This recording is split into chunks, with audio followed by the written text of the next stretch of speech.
Welcome to Sesame Place, located in Langhorne, Pennsylvania.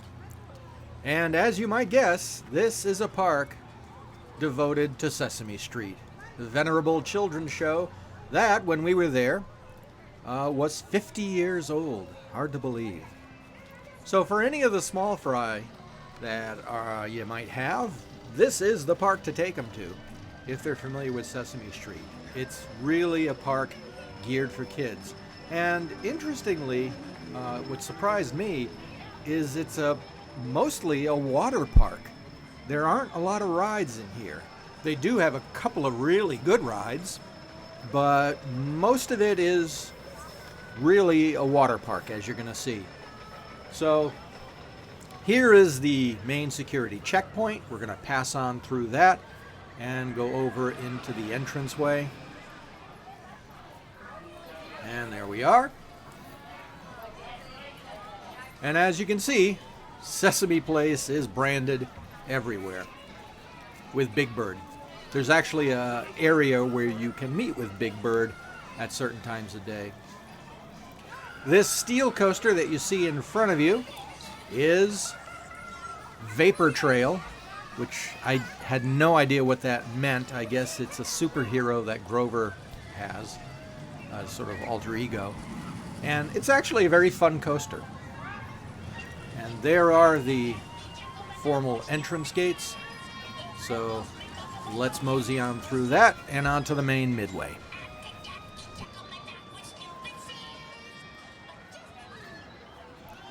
The pavement here is a really interesting mix of sort of textured concrete and blue tar, which I'd never seen before. So, of course, there's a gift shop. There is Vapor Trail, and the entrance is just around the corner. All of the rides here are designed as family rides, so parents can ride with their little children, including a ride that we're going to get to in a minute here that is pretty impressive for a small park like this. And this is a really small park. It's only 14 acres. It opened in 1980 with far fewer acreage, and it gradually expanded. You can see the rubber ducky up there on the water slide. That's part of the big water park area, but the water park area wraps around a lot of this park. And here is the reason we made the trip out here. This is Oscar's Wacky Taxi, named after Oscar the Grouch. And it's a gravity group coaster, sort of like Wooden Warrior at Quasi or Rorosaurus. And it is phenomenal. It's a really intense, exciting ride, but very smooth, very thrilling, and little kids can ride beside adults, which I think is wonderful. For a coaster of that caliber, to be able to accommodate small kids is great. I'm glad the park did that. And it's a really good ride. Highly recommend it. So, here's one of the entrances into the water park area. So we'll just take a little walk through. We're going to make a sort of clockwise swoop around this whole park.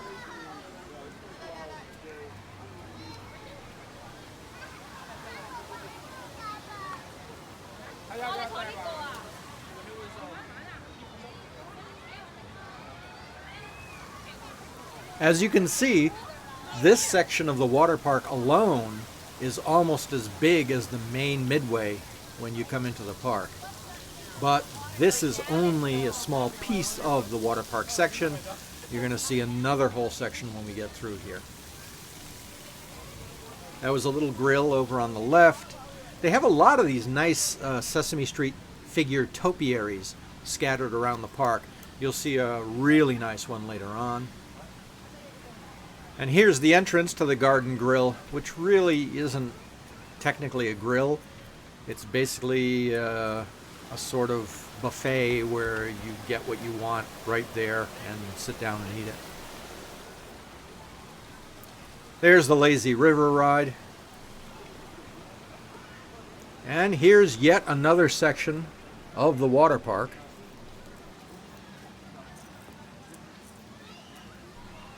As you might expect, Abby's Paradise theater features shows during the day. There are a couple of theaters in the park. We'll see some others as we go along here. This massive boat structure isn't really anything but a decoration. It's a sort of archway into the water park area. So we'll take a walk up here. And continue following this path.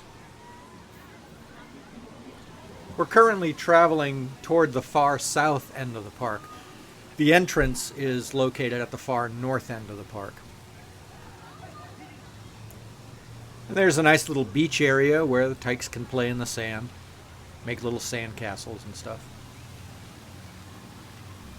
And in the distance you can see Captain Ernie's Bistro. From the name of it you would expect seafood or something like that, but it's not. It's just generic food. Most of the food in the park is pretty generic, you know, chicken fingers and hamburgers and hot dogs. When we were there, one of the restaurants did feature the Impossible Burger, but it was a whopping $14. Now over here on the right is the end of the main midway. So if we were to keep going straight instead of taking a left, you would have come here, and that section features a pretty nice recreation of the Sesame Street set from the original show, with Mr. Hooper's store and the Oscar the Grouch's can, which you can press a little button and Oscar will speak. And here's yet another section of the water park. This is the big water play area, themed after the Count.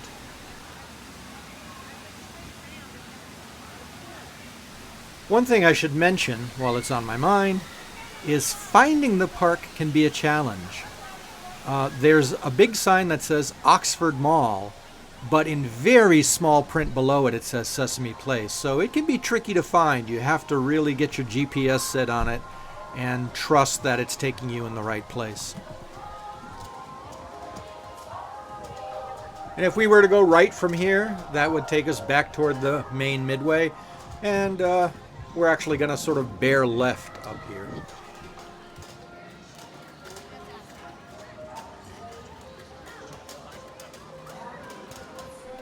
There obviously are some game booths on the left, but also more water park. There are water slides over there on the left as well. Some more topiary figures. And this is the section of the park that has the most rides. These are mostly all flat rides in this area, all packed together. There is one really interesting flat ride that I've never seen before that we'll look at in a minute. But right now I want to go sort of left over here. There's this really nice overlook where you can see this big pond out there that the park doesn't really use. It might be a nice place to expand the park further on down, since they are really into water rides. But here are some more water slides over here. And then if we look off the overlook here toward the right, there's yet another water slide.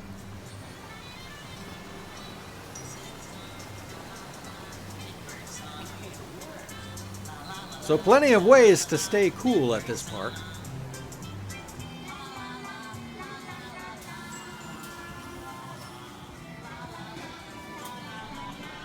There's a nice jet ride that's themed to the Sesame Street characters.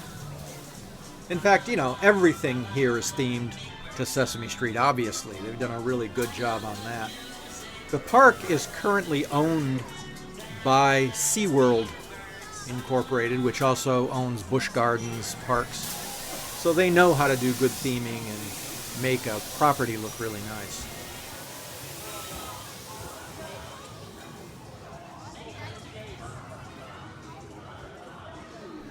The park opens in spring and the water rides don't run then. Then as summer approaches, they get the water rides going. And then later on in the season, in the fall, they have the Count's big Halloween event. So again, the water rides don't run, but the park's all decked out for Halloween. And then, like so many parks now, they also have a Christmas event.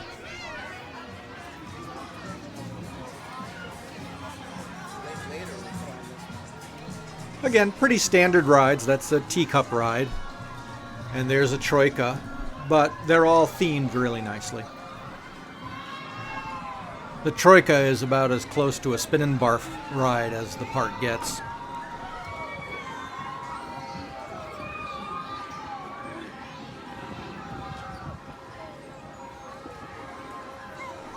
And Monster Clubhouse is a big play area. But this is the ride that I think is so neat. I've never seen this before. This is themed to Oscar the Grouch. It's a bunch of trash cans.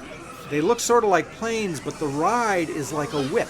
So as the planes go around the corner, they swing out and then swing back, just like a whip would do.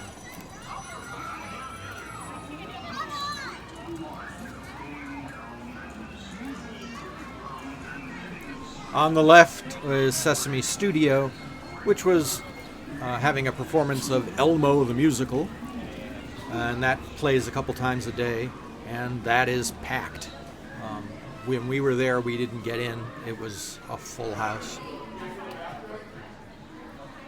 And restrooms over on the left. There aren't a lot of restrooms in the park that we were able to find, but those are the main ones there next to the studio. This is another one of the park's eateries. They have quite a few. One of them is actually a double-decker with multiple levels. Now over here on the right is one of my favorite rides in the park, a Muppet-themed carousel. And it's really nicely done. A beautiful job on that. Kids seem to love it. There's the Emporium. Obviously, there are plenty of places to buy Sesame Street themed gifts.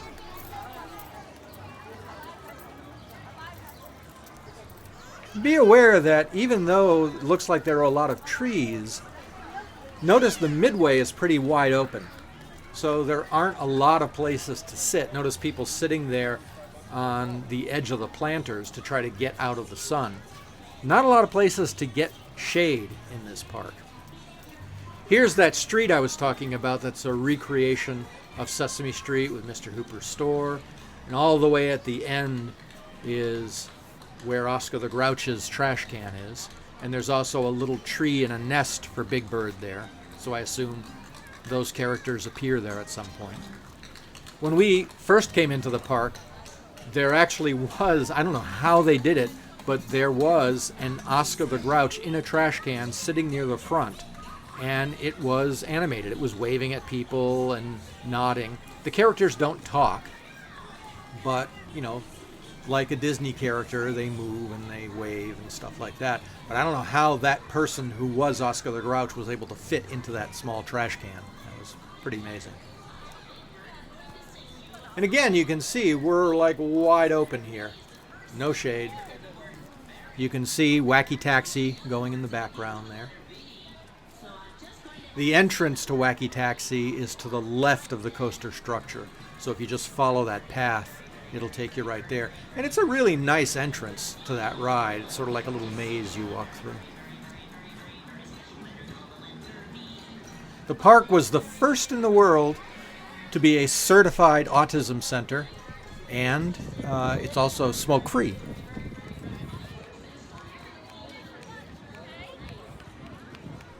Now this place over here, Dine with Elmo and Friends, that you have to make reservations for. It's always popular, but you actually, of course, dine with Elmo and Friends.